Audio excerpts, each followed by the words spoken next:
Faz sentido ser pastor evangélico? Eu não estou perguntando se faz sentido ser pastor. Jamais levantaria uma questão como essa. Eu temo a Deus. Por quê? Porque essa é uma vocação de essencial importância para a vida da igreja, para cujo exercício há amplo fundamento teológico. Também não estou perguntando se faz sentido ser pastor de uma denominação protestante, ou exercer o ministério pastoral levando em consideração a tradição de pregação protestante. O que eu indago é, faz sentido ser pastor evangélico? Qual o ponto onde eu quero chegar com essa indagação? Quando uma pessoa tem a sua vocação reconhecida pela igreja e a essa mesma igreja se apresenta para se preparar para o ministério pastoral, imediatamente um script lhe é apresentado. É dito para esse vocacionado que há uma única forma de se exercer a atividade pastoral dentro da igreja. E aí é onde tudo desanda. Porque nem tudo que faz parte desse script é bíblico. Tem fundamentação teológica. E mesmo aquilo que pode ser considerado cristão, baseado em fundamento teológico, adapta-se. Você está entendendo o ponto? A personalidade e a singularidade da vocação daquele que está oferecendo sua vida a Deus para servi-lo por meio da atividade pastoral. Então, nesse sentido, permita-me falar um pouco sobre a minha vida, a fim de, por meio da minha experiência, projetar luz sobre esse importante tema. Por que importante tema? Porque não são poucos que chegam na minha idade arrebentados, com histórico de burnout, tendo que procurar psicoterapia, com um mundo de frustração, com a família destruída, porque cumpriram rigorosamente o script. E o problema é que quando esse homem sobrevive e chega na fase da vida que eu me encontro, olha, ele é levado a lançar um olhar retrospectivo sobre sua vida e experimentar uma profunda frustração por não ter sido ele mesmo, por ter se deixado levar pela pressão, deixando de ser autêntico. Então permita-me aqui dar o meu testemunho. Logo cedo, eu decidi romper com o script. Eu me lembro de uma noite que foi essencial para a relação com a igreja a qual eu servi durante 35 anos. Eu perguntei para os seus membros, vocês querem a minha mente ou as minhas mãos? Se vocês querem as minhas mãos, o que significava me ver envolvido com todas as atividades da igreja, vocês não terão meu cérebro. Vocês não terão bons sermões e boa pregação. Porque bons sermões e boa pregação demandam tempo, muito estudo, muita dedicação ao registro do que será levado para o púlpito e tempo gasto em oração para que o sermão elaborado seja comunicado no poder do Espírito Santo, de modo que aquele que prega deixe evidente para todos que ele crê naquilo que proclama. Que não basta comunicar ideias. A verdade simplesmente é comunicada pela personalidade do pregador, não é só o que ele fala. É a sua expressão facial, os seus gestos, a sua entonação de voz, a harmonia entre o que ele fala e o que ele expressa sentir. Isso requer muito tempo em solitude. E por que isso me salvou? Que a igreja não ousou impor a mim uma agenda que me impedisse de estudar. E olha, e agora que eu me encontro numa fase da vida que portas se fecharam para mim no universo protestante, graças a esse tempo de muito estudo, eu estou conseguindo me manter. Eu encontro, me permita dizer, gente dentro e fora da igreja interessada em me ouvir. Por quê? Eu não permiti que a igreja atrofiasse minha vida intelectual. Ficou claro para mim, até por uma questão de sobrevivência. Se eu negociasse o tempo dedicado aos estudos, ao chegar lá na frente, com a congregação percebendo que eu não fazia outra coisa, que eu não estava dedicado a outra atividade que não fosse repetir o que eu sempre disse, seria descartado imediatamente. Quanto a isso, nós não podemos ser românticos. Outro ponto. Eu jamais permiti que a cultura da Igreja Presbiteriana do Brasil me movesse à política eclesiástica, me tornasse um fanático por política eclesiástica e não fizesse outra coisa na vida que não fosse me dedicar à política eclesiástica. Eu vi homens que se tornaram experts em política eclesiástica, e que foram condenados ao ostracismo, porque apesar de terem assumido a posição de lideranças políticas, jamais foram considerados lideranças espirituais. Quando perderam aquela posição, ninguém tinha mais o interesse de ouvir o que esses homens tinham a ensinar por meio do trabalho de púlpito. Eu jamais também permiti que a igreja se intrometesse na minha família, que exigisse que minha mulher fosse pastora, ou que me monitorasse a vida dos meus filhos. Esse trauma meus filhos não têm. Uma coisa ou outra aconteceu, mas nada de grave. Tanto é que eu tenho um filho que hoje é ministro do Evangelho. O outro, que não se envolveu com o ministério pastoral, ama a igreja. E tem uma filha que está sendo criada dentro da igreja. Minha mulher não tem um só trauma, exceto pelos erros que eu cometi na minha relação para com ela. Sabe? Então, é claro, eu não cheguei aqui sem um histórico de equívocos na minha vida. E aquilo do que eu me arrependo. É isso, a vida da gente se desenvolve. Chega num ponto que você recebe um nível de esclarecimento que o leva a olhar para o seu passado, chorar.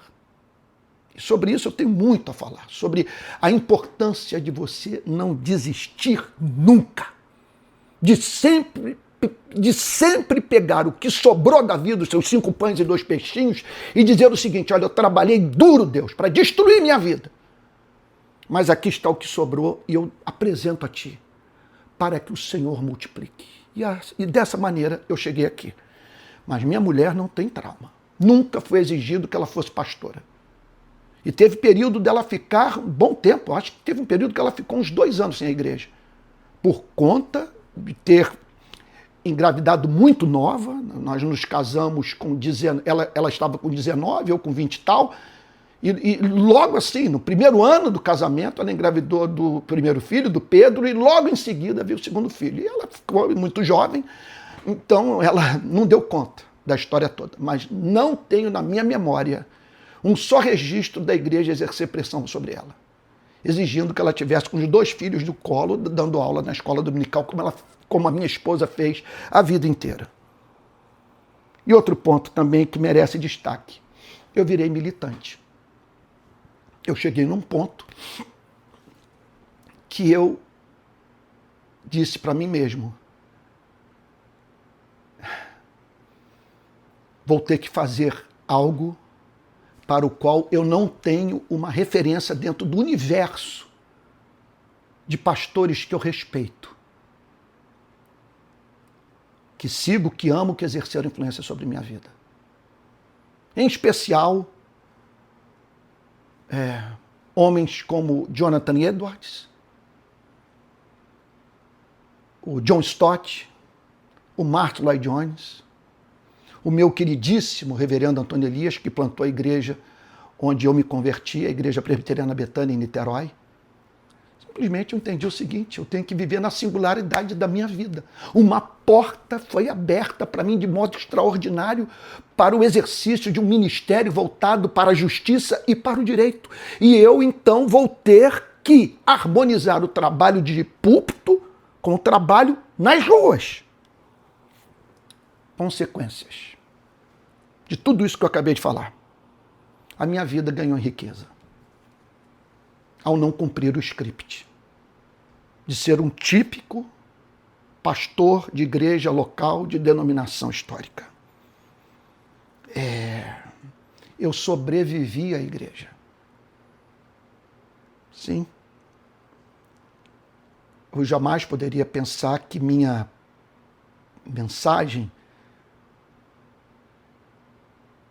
causaria problemas gravíssimos com talvez a maior parte do protestantismo brasileiro. Eu não estaria aqui hoje se fosse tão somente pastor de igreja local, repito, cumprindo o script que me apresentaram lá no passado, quando ainda eu era um garoto. E outro ponto: não passei por burnout. Não é que eu tive vida fácil. Meu Deus, risco de morte, por exemplo. Você exercer seu ministério tendo que conviver com risco de morte. Não é fácil. E contrair inimizades, ser perseguido, enxovalhado, manhã, tarde e noite. Mas tudo isso não me roubou noite de sono. Não precisei tomar ansiolítico para lidar com essas pressões todas. Agora, o que talvez poderia ter quebrado meu ministério e minha saúde psicológica seria viver uma vida não autêntica. Me submeter a uma cultura que exigia de mim o que eu não podia dar. Eu entendi que Deus estava me chamando para o cumprimento de alguma coisa muito pessoal e que exigiu que eu me mantivesse surdo, até mesmo aos conselhos de pessoas que até hoje me querem bem, que por amor me foram levadas a me dizer algumas coisas que não representavam, contudo, o que eu ouvi da parte do Espírito Santo. Bom, talvez você esteja vivendo suas frustrações E, meu Deus, cansado, lidando com burnout, desacreditado de tudo, de todos. Nessas crises que o protestantismo brasileiro passou, de 2018 para cá, que continua atravessando, foi muito difícil para mim. Esse sim, foi um lado difícil. Ter que enfrentar a incredulidade que bateu a porta do meu coração. Que espécie de incredulidade? Não com relação a Cristo, mas com relação à possibilidade das pessoas mudarem de vida. Eu fiquei chocado com o fato de que pessoas não tiraram nenhum proveito da teologia que vieram a conhecer. E usando dessa mesma teologia para justificar o injustificável. Mas eu chego aqui vivo, amando a Jesus, pregando para um volume de gente maior do que em toda a minha vida. Cheguei à conclusão que não dava para ser pastor titular e militante. Pedi exoneração do cargo de pastor presbiteriano, embora continue pregando, servindo numa igreja local não presbiteriana, uma igreja independente, e expondo as Sagradas Escrituras, repito, mais do que expus em toda a minha vida e para um número de pessoas muito maior do que jamais alcancei. Com portas abertas dentro e fora da igreja, para a glória de Jesus. Eu acredito que eu tenho uma contribuição a dar. Então, o que eu decidi fazer? Eu estou gravando dezenas de aulas sobre ministério pastoral, mas sobre todos os aspectos do exercício da atividade de pastor. Então, estou falando da minha experiência, estou falando do que eu aprendi com os grandes clássicos sobre teologia pastoral. Estou pegando tudo isso e botando num curso que eu criei e que está aí à sua disposição. Na descrição desse vídeo você vai encontrar um link. O curso é chamado Liderança Cristã Autêntica.